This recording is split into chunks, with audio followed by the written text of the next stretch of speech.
Menyesallah dan bertobatlah, menyesallah dan bertobatlah, menyesal dan bertobatlah, menyesallah dan bertobatlah. Adik terkasih, minggu ini gereja mau mengingatkan kita untuk bertobat dan menyesal dan memberi diri untuk dibaptis. Maka saya mengajak adik-adik yang terkasih untuk apa? Untuk selalu bisa terus-menerus menjadi anak-anak yang baik. Jadi kalau masih nakal di rumah kepada orang tuanya, menyesallah dan bertobatlah supaya adik-adik bisa menjadi adik-adik yang baik di hadapan Tuhan dan juga di hadapan sesamanya. Maka selamat menikmati hari Minggu bersama keluarga, jaga kesehatan, dan saya Romo Gandhi, salam.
Selamat pagi adik-adik dan selamat hari Minggu buat kita semua. Semoga adik-adik pada hari ini tetap dalam keadaan sehat ya.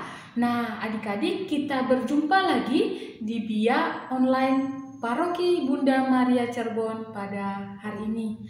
Nah adik-adik, sebelum kita memulai BIA Online pada pagi hari ini, marilah kita buka dengan doa. Kita mohon berkat Tuhan agar BIA Online pada hari ini berjalan dengan baik. Nah adik-adik, mari kita ambil sikap doa yang baik. Kita ambil sikap doa yang sempurna. Kita persiapkan hati dan pikiran kita masing-masing.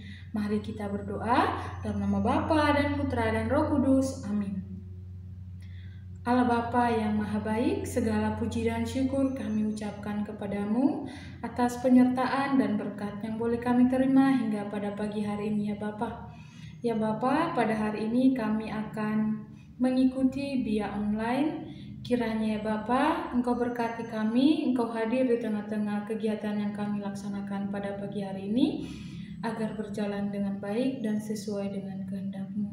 Dan kiranya ya Bapa, Engkau terangi juga hati dan pikiran kami, agar kami dapat mengikuti BIA pada pagi hari ini dengan baik. Kami berdoa dan mengucap syukur kepadamu. Amin. Marilah kita sama-sama mengucapkan doa Bapa kami. Bapa kami yang ada di surga, dimuliakanlah nama-Mu, datanglah kerajaan-Mu, jadilah kehendak-Mu di atas bumi seperti di dalam surga. Berilah kami rezeki pada hari ini, dan ampunilah kesalahan kami seperti kami pun mengampuni yang bersalah kepada kami. Dan janganlah masukkan kami ke dalam pencobaan, tetapi bebaskanlah kami dari yang jahat. Amin. Dalam nama Bapa dan Putra dan Roh Kudus. Amin. Oke, selamat mengikuti BIA hari ini adik-adik.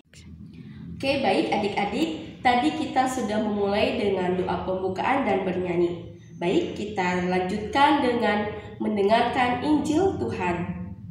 Bacaan Injil hari ini diambil dari Injil Lukas. Dalam tahun ke-15 pemerintahan Kaisar Tiberius, ketika Pontius Pilatus menjadi wali negeri Yudea dan Herodes menjadi raja wilayah Galilea, Filipus saudaranya menjadi raja wilayah Iturea dan Trakhonitis, dan Lisanias menjadi raja wilayah Abilene. Pada waktu Hanas, dan Kayafas menjadi imam agung, datanglah firman Allah kepada Yohanes, anak Zakaria di padang gurun. Maka datanglah Yohanes ke seluruh daerah Yordan dan menyerukan, "Bertobatlah dan berilah dirimu dibaptis, maka Allah akan mengampuni dosamu."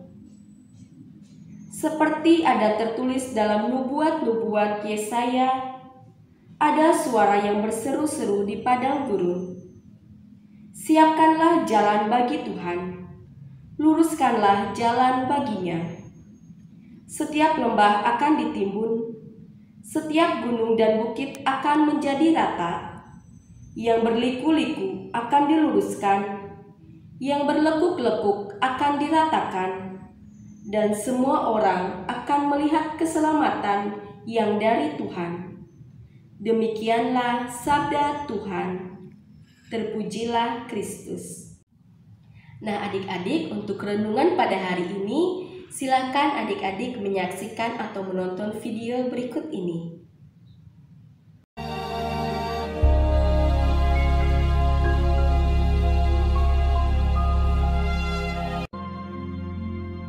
Pada zaman Herodes, Raja Yudea, adalah seorang imam yang bernama Zakaria. Istrinya namanya Elisabet. Dan ia pun melahirkan seorang anak laki-laki. Namanya adalah Yohanes. Dan Zakaria, ayahnya, penuh dengan Roh Kudus, lalu bernubuat. Katanya, "Terpujilah Tuhan Allah Israel, sebab ia melawat umatnya dan membawa kelepasan baginya. Dan engkau, hai anakku, akan disebut Nabi Allah yang Maha Tinggi, karena engkau akan berjalan mendahului Tuhan untuk mempersiapkan jalan baginya, untuk memberikan kepada umatnya pengertian akan keselamatan yang berdasarkan pengampunan dosa-dosa mereka." Adapun anak itu bertambah besar dan makin kuat rohnya. Dan ia tinggal di padang gurun sampai kepada hari ia harus menampakkan diri kepada Israel.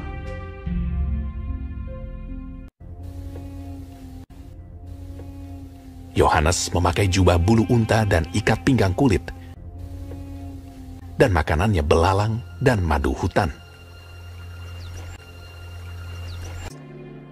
Dalam tahun ke-15 dari pemerintahan Kaisar Tiberius, ketika Pontius Pilatus menjadi wali negeri Yudea dan Herodes raja wilayah Galilea, datanglah firman Allah kepada Yohanes, anak Zakaria di padang gurun. Seperti ada tertulis dalam kitab nubuat-nubuat Yesaya, ada suara yang berseru-seru di padang gurun, "Persiapkanlah jalan untuk Tuhan, luruskanlah jalan baginya." Maka datanglah Yohanes ke seluruh daerah Yordan. Lalu ia berkata kepada orang banyak yang datang kepadanya untuk dibaptis, dan menyerukan, "Bertobatlah dan berilah dirimu dibaptis, dan Allah akan mengampuni dosamu." Dan semua orang akan melihat keselamatan yang dari Tuhan. Setiap lembah akan ditimbun, dan setiap gunung dan bukit akan menjadi rata. Yang berliku-liku akan diluruskan, yang berlekuk-lekuk akan diratakan. Jadi hasilkanlah buah-buah yang sesuai dengan pertobatan. Orang banyak bertanya kepadanya. "Jika demikian, apakah yang harus kami perbuat?" Jawabnya, Barang siapa mempunyai 2 helai baju, dan barang siapa mempunyai makanan, hendaklah ia membaginya dengan yang tidak punya. ada datang juga pemungut-pemungut cukai untuk dibaptis, dan mereka bertanya kepadanya. "Guru, apakah yang harus kami perbuat?" Jawabnya, Jangan menagih lebih banyak daripada yang telah ditentukan bagimu. dan prajurit-prajurit bertanya juga kepadanya. "Dan kami, apakah yang harus kami perbuat?" Jawab Yohanes kepada mereka, Jangan merampas, dan jangan memeras, dan cukupkanlah dirimu dengan gajimu. Aku membaptis kamu dengan air, Tetapi Ia yang lebih berkuasa daripadaku akan datang, dan membuka tali kasutnya pun aku tidak layak. Ia akan membaptis kamu dengan Roh Kudus dan dengan api." Dengan banyak nasihat lain, Yohanes memberitakan Injil kepada orang banyak. Ya, baik adik-adik, di sini kakak akan menyampaikan penambahan penugasan untuk adik-adik, yaitu adik-adik silahkan membuat video sendiri atau dibantu dengan orang tua dengan durasi 30 detik, yaitu video berupa ucapan Natal. Dengan ketentuannya, pemakaian video dengan aksesoris menggunakan nuansa Natal, pengambilan video secara landscape. Lalu untuk pengumpulan video bisa sampai dengan tanggal 15 Desember pada pukul 21 WIB atau pada pukul 9 malam. Untuk pengumpulan tugas video tersebut, silakan adik-adik bisa mengumpulkan di nomor WA di bawah ini. Baik adik-adik, sekian dari kakak. Terima kasih. Dadah. Baik, terima kasih adik-adik yang sudah mengikuti BIA online pada hari ini dari awal, pertengahan, hingga akhir. Nah, sekarang marilah kita tutup BIA online pada hari ini dengan berdoa. Kita ambil sikap doa yang baik. Mari kita berdoa dalam nama Bapa dan Putra dan Roh Kudus. Amin. Allah Bapa yang bertata dalam kerajaan surga, kembali kami mengucap syukur kepadamu atas berkat dan penyertaan yang Kau berikan sepanjang kegiatan BIA pada hari ini. Ya Bapa, kami sudah selesai mengikuti BIA pada pagi hari ini. Kiranya ya Bapa, apa yang sudah disampaikan oleh kakak pembina, apa yang sudah kami dengarkan, kiranya ya Bapa, dapat kami laksanakan dalam kehidupan kami sehari-hari. Ya Bapa, segala kegiatan yang kami laksanakan sepanjang hari ini, kami serahkan ke dalam tangan-Mu. Kami berdoa dengan perantaraan Kristus, Juru Selamat kami. Amin. Marilah kita sama-sama mengucapkan doa salam Maria. Salam Maria, penuh rahmat, Tuhan sertamu. Terpujilah engkau di antara wanita, dan terpujilah buah tubuhmu, Yesus. Santa Maria, Bunda Allah, doakanlah kami yang berdosa ini, sekarang dan waktu kami mati. Amin. Dalam nama Bapa dan Putra dan Roh Kudus. Amin. Terima kasih adik-adik sekalian yang sudah mengikuti BIA hari ini. Sampai jumpa di BIA minggu depan. Dadah.